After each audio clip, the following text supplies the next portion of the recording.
Yeah, okay. Give me a I went all day. Where's I? want to see the name where one was there. Madam, come. It's okay. The way you. So we are you. We stop. We play with Grace. My cabaret was 10 carbon and last and whatever I am going to go for you. We need to relax, Madam Cox. I will say. It's a little time of the tea. No problem. Yeah. Order for me. Oh, okay. In a war, we were time. We want to attack you. We don't get quite happy. Why? They're not here to tell now. I ain't talking idea, Baba. Oh, I do that for hours. Anyway, me down. Madam, how yet it's only. Why you hear time? I yet it's only now. We have a bigger hour. We are not going to say that time. Loud in other patients may ask him so. When you watch check when you get in here.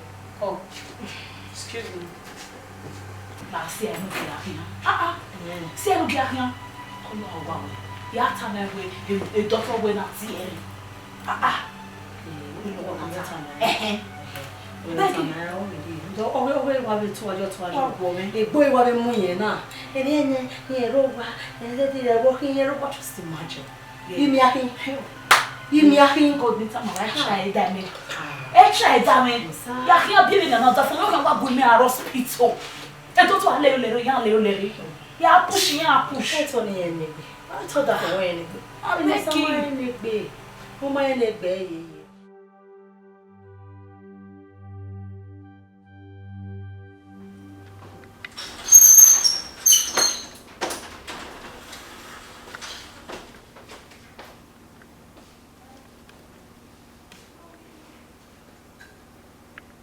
Hello? Hello, Pastor. Anani? Mr. Mene Precious. Oh, Precious, what here? Oh, yes, Mommy. Mama, I give me a time now. Oh, okay, go ahead. Oh, you mean that for Bana hospital? Or pay years, or pay go hospital bill, no for that bill. And the Bena one go, and I will need to where they will be an manner here. And I will need to when I'm. No, that's not possible. It's the money order for we are. You be on the beggar. I will never pass me and walk away in a business meeting. They beg a Bana will pay hospital bill. And I only want to when I had for when no, you need begging. Okay, where's it?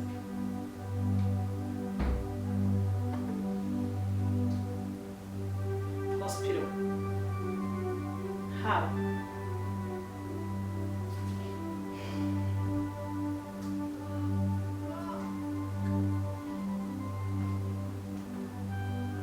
Hello, honey. Hello, honey. Yeah, why you? A road there, you know what you want. I'm on my way home. Okay, why are you hospital? Oh, hospital. Oh, yes. Oh, yes. Severe will be so now when they rush you, I'm in hospital. And there was about 7 years around, you know, and I was close by. And now when you knew as a friend. Yes, so I was yes. You got hospital to me. But one minute dinner. Okay, Ojewa, that's fine. All right.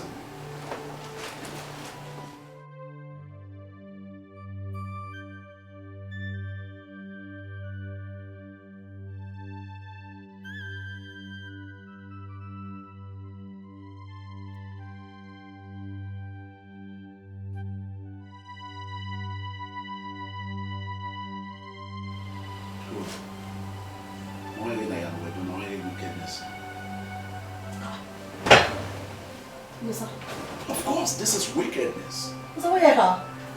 Hey, you understand? What's that? I want to make what? I want to make what? What did you know? You when I'm a command. Don't know what it's here.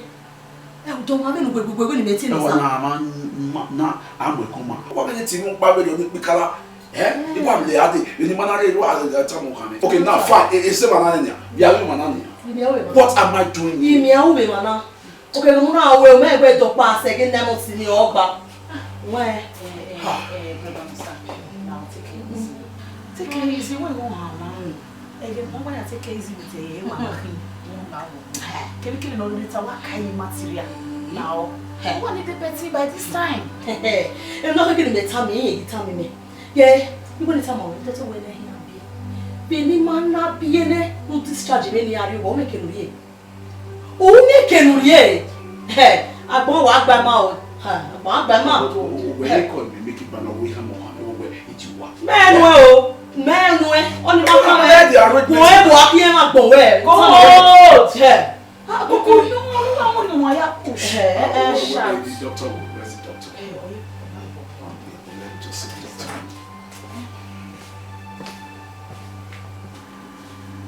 What's on that? we will say, the young man, oh, we are blue. To time. Oh, I'm going to tell you. Oh, Mushan, Mosso, you might get you. We are ready. This will be Robert. Well, nonsense.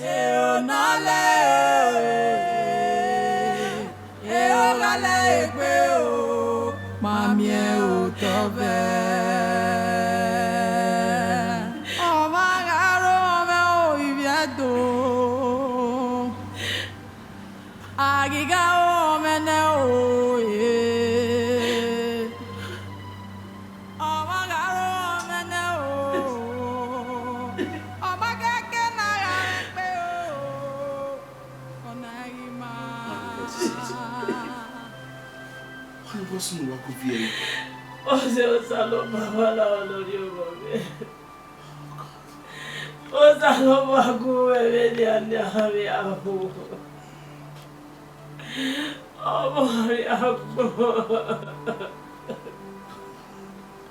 Oh, those are You say, Saloma. oh, Saloma, you must not feel bad. Eh? Hey, you go over young, you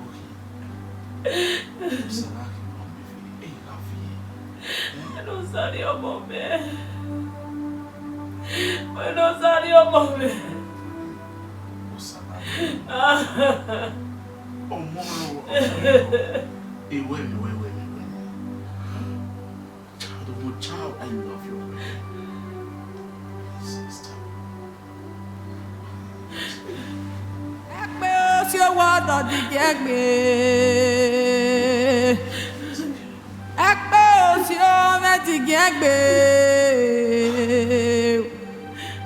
Ekpe o si o me di ge o. Amaza de keke o.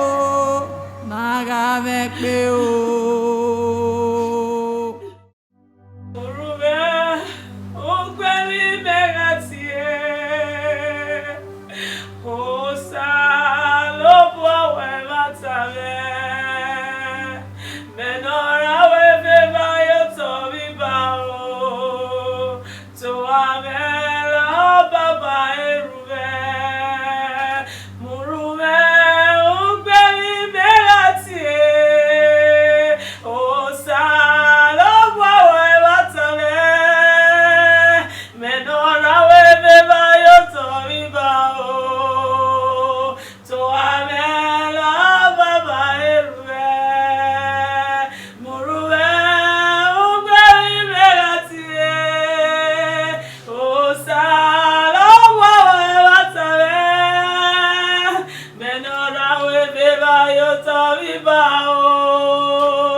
You get it at all. A good woman. Walking, who was the more power white? When I'm aware, you know, I can't take this anymore. what's it? So I need to say that time on the you understand? You can't take this anymore. They don't take anymore. Eh? I'm a married man. Okay, yeah, I love people who are I don't understand. Now how about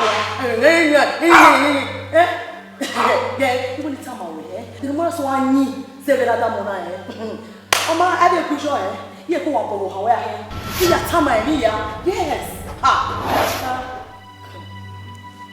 Oh, my say. Eh? When I'm here ko ba kere ma here aguma. O wa threaten me do ya kam no keke. See what threaten me ko keka. Even you say ti we kwa time away now. Okay, then you're not bad. I do one. In fact, I'm going to ask you the name.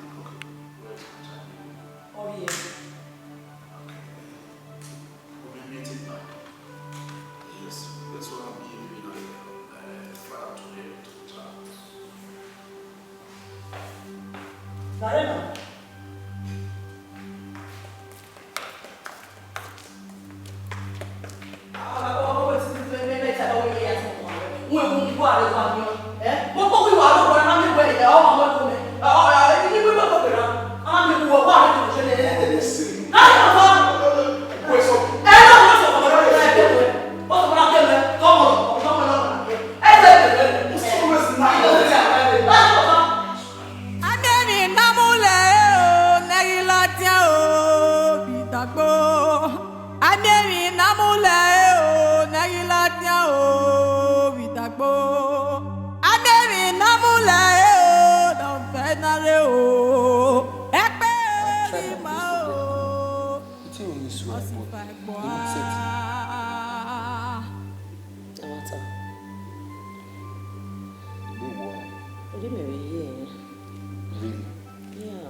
Well, it's okay.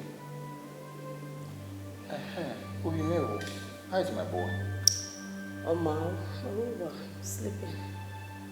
Thank you for making me a father. Where's he? You're welcome. He no son man.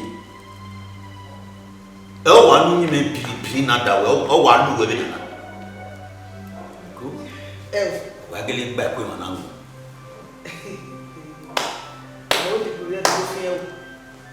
Any year see any nine when I sing them. DJ man, but this song was generally inspired by one. Or we have a business meeting. He was somebody who was so young and with him. I have a general.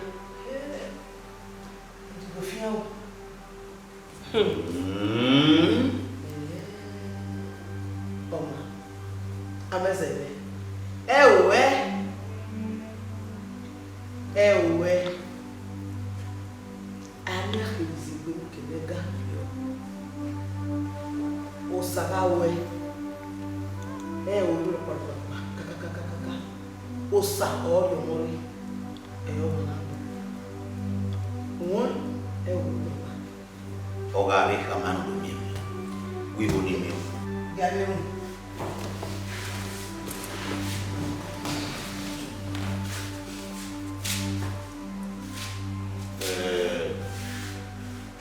Oh, your big job. Oh, Panosoba, you know so big.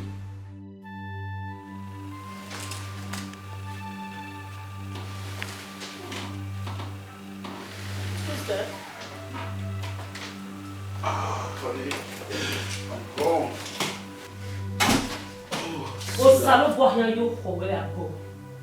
May God have mercy on you. Why did I? What do you? What do they? What you do here? One, who might be other? Me, every guy can understand. Who understand? Any guaca and way, you should put an end to this nonsense you're doing. Mom! Wega wewa woka weola nuge weko. Awewo manonia makeke no sieve. Eke mwegbe unia eiwo egi mawo tosi ome tige.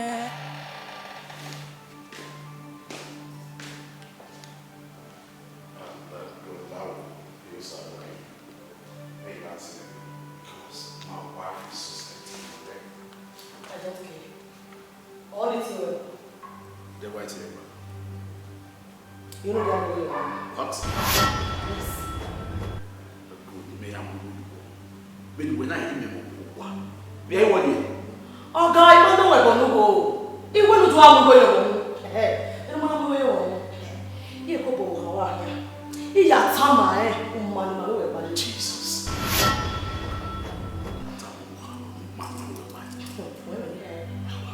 Why are you doing this to me? Remember when I didn't lie? I was so on my promise. Why are you down away? You are the air young in a few kids. You want to go.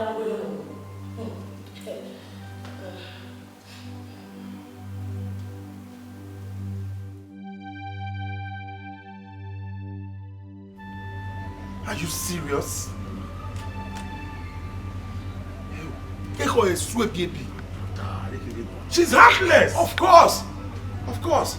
When you my brother, in fact, I'm finished. If my man I don't even know what to think anymore.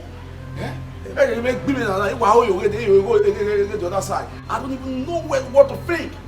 Calm down. I took her in time of what? Yeah. Baby, Nana. They are town. My brother. Only I talk. I'm to one line. Who are you? I'm going to be here, you know. Because I have no choice. What? And I what? No, sir. You are not serious. Just like that? Just like that. I'm going to be in the doctor now. What will you hear, boy? No, sir. No, when I have me made where to drug you, no, in my belief, you did it purposely. I will be the purposely. I want to get where I will tell you where I will tell you. A deliberate act. Just No, as I was drunk. No, sir. You enjoyed it. It was a deliberate act. No. You can't convince me. I don't even understand. No, you can't convince me. No, with the way you I sound. don't like it. Then you are going or you are to get a back. You want to marry her? Carry on. Baby. Yes. Guess. Guess you. What are you? Only guess. You are telling me where. Where will you guess? Where you just say it and just nail it. And I can see you're so excited. What is it? Honey. Evi ani no sae away. Evi di me no sae away. Evi di me no sae away. Away, o salva wese. Just to go straight to. I'm just telling Baby, I am few ways gone. No. Honey, yawa. No. You're joking. Come on, you can. It's joke. Wait. Imagine if you were Sooner hospital. Getting there, doctor confirmed we a few weeks pregnant. Whoa! Honey, yawa. Are you? Yes. Mama. Yes. Honey, congratulations. Congratulations. Oh my God, baby, God. I'm so happy for us. And I told you, and I mean you, Sam, by setting you. Oh, man, you because just keep believing in God, keep praying. I told you, God has wiped away the tears. Yes. Our tears. I love you. Honey, you know what? You want make it too. Get into the bed. Wanna make it Of course, too? Papa. I want to make it too. Come here. Oh my God. Oh my God. Baby, I'm so happy. Honey, I'm happy for you. I mean, I'm happy for the both of us. We need to celebrate this. We need to do Are you doing more? Iwe are you do bio? Yeah, yeah. Are you doing more? What I say, better oh. Ege wega se.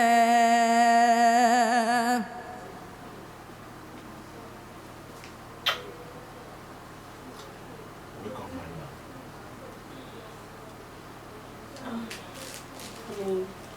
Sweetheart. Sweetheart, are we here? Okay. In where I am very bad. I mean, your breakfast. This is so beautiful. Oh, just hold on. Oh, my love. This is so beautiful. Let's see, my love. Honey, come on. I'm not going to work more and a responsibility. It is my duty to take good care of my wife. I love you too. Let me save you your breakfast. Alright, let me just No, my love. One moment. You're happy, baby. Honey, let me My go. love! I won't worry. No, I'm fine, darling. You've done enough. Right?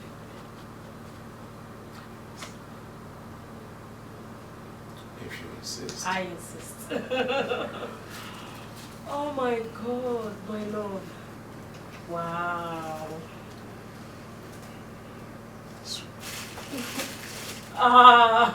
Bread that for long way. When you take a new reality, you say, well, Okay. then I just skip the rest. I love you. Mercy, my love. Thank you so much.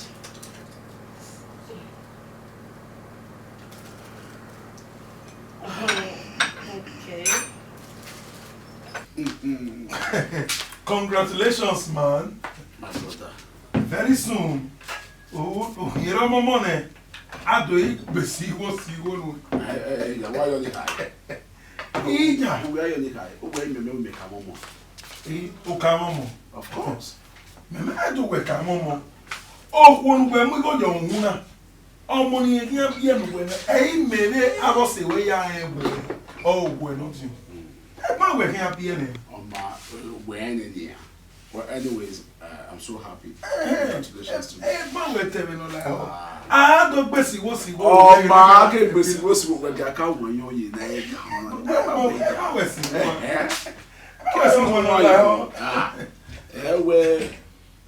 Where even when you know, you're supposed to do your whole on time.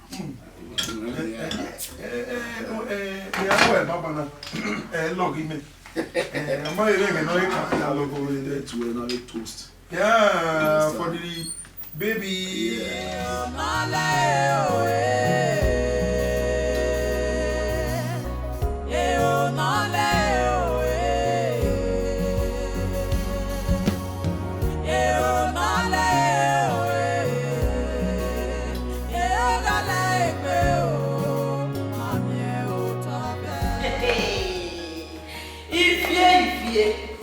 Ose na bakya. Eh. Awe.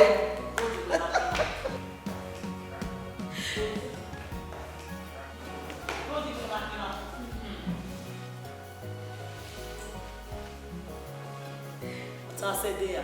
Yebeo. Koyo. What is the name, Mama? Ja. Eh? What's the name, Mama? Only say now. Ah. No way I will marry you. Know what? Mama would be anyway. Ah. Okay, baby, you now. Oh my easy. Mo parima. Mo paro. Ike do wonu na. Ike wonu na. Edere here. Maybe to one work for my sister. He mamu we for ye. Masira. Oh no way. Alagbe. Koyo. Ko na Aisha. Kokina. Mi se o be tama. Abi. Na ba ko we. Oni. Edene no yare. Opa no. E o ho re ho mare. Ni meja we make kan se me no pe de no yina. Iro ba. We na le kujo. Oh ni. Oh now. We fa mo me gbe na o ko fa fa. Awoni malaka ni. Emwanta. Èyí wá wá dúé ó wá àbádọ́ ìwé yìí wọn. Wọ́n gbàgbọ́ pẹ́pẹ́ ló mọ́. Wọ́n tọ̀kì létà náà. Òkú ẹ̀ka máa wọ́n àwọn. Unẹ̀mí.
Order from where?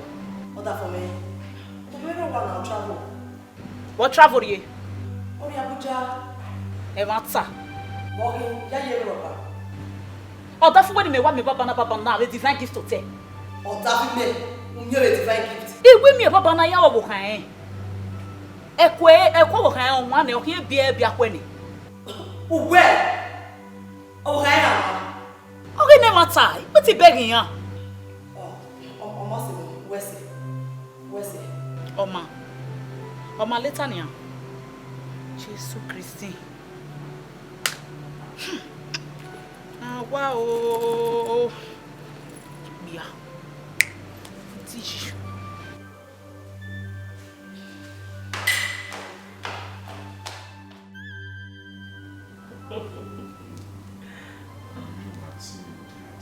Oh my God.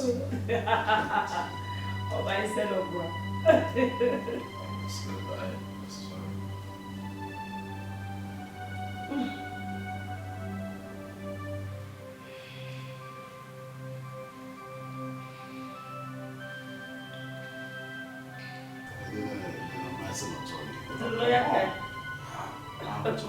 Okay, no.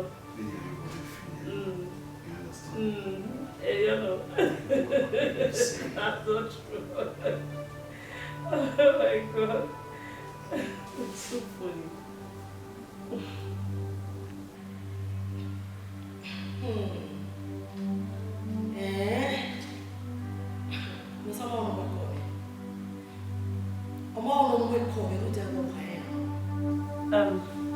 Honey.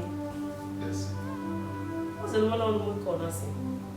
Oh, honey, I'm not calling, man. But my important. Amen. What? It's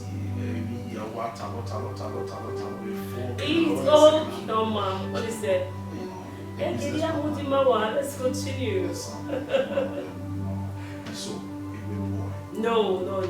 Honey, again.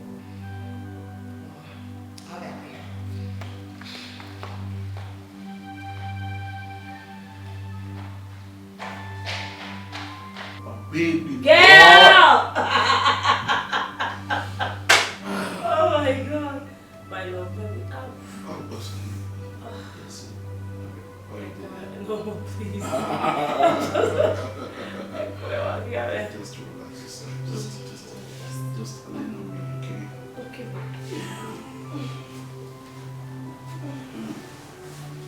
Oh. No surgery.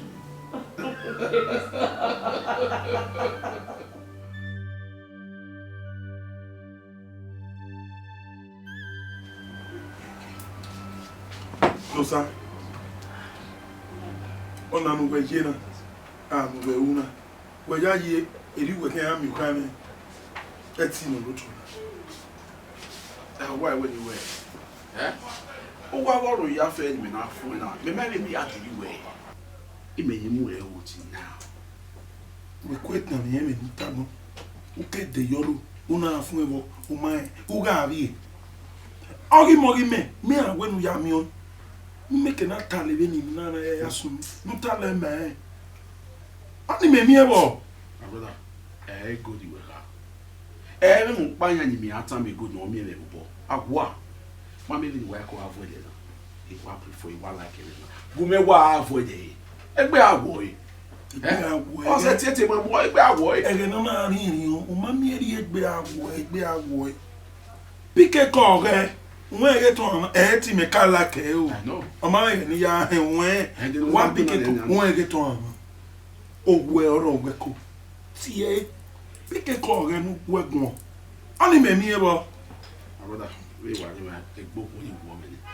E ma e go ala e no concern e go no ma concern me. E no kan ma kan me. Oh man. Ayo ma le mo do won fo e mo ada ni ma won. E do poiro. So ko pa no. E ni me we osi o ma kan mo si o ma we akon egwe. Brother, no we na kan me na we akime we ananya. We si wanyo. No sa lo e nwa yo kan na. O sa we ni wanyo. Eh? E mu da o ga ni mata. We wata si go be good. E o te na we ye na. E go na check out. Uwe we bawo. No sa. Imerien ebuna do relax. Nyaga no gwaro wani ma de ni de. Ena wa ko ade. E ma we wa mi egbegun wana. Ko we won ko popa. E je we ri o. Me ma we. Mi ake ma gba idanfo. O ake ma pa o danfo. O wa gbegbe wo isan ayi mi ke won je we ma. Sike a we yi ma na. O me e o tell me ga ha me we de ni me ma ha me. E na o me one new hotel in town na we ya ma we. We bi ari ma o me da mo na le. O bi ari no me da mo. No say ba we gbe megun we. Ni ke ma check in la. E o to be nu ga ta ma me ni. Wo ga ma to we yo ko ba ya. Ma bi ya. Abduza. O mi ni na ati e we ni maresco. Frank. Igbe na ya wo mi ni.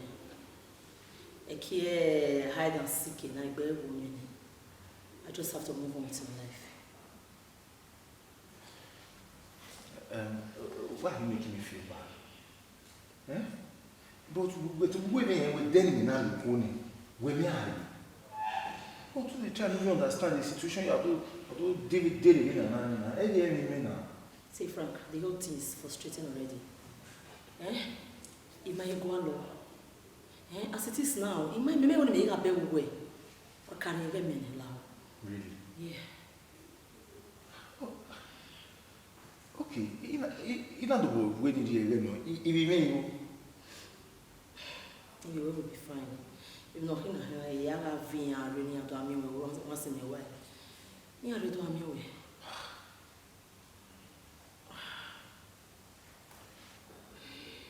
But anytime you ask you, we be away from well. When you were in the California, now you are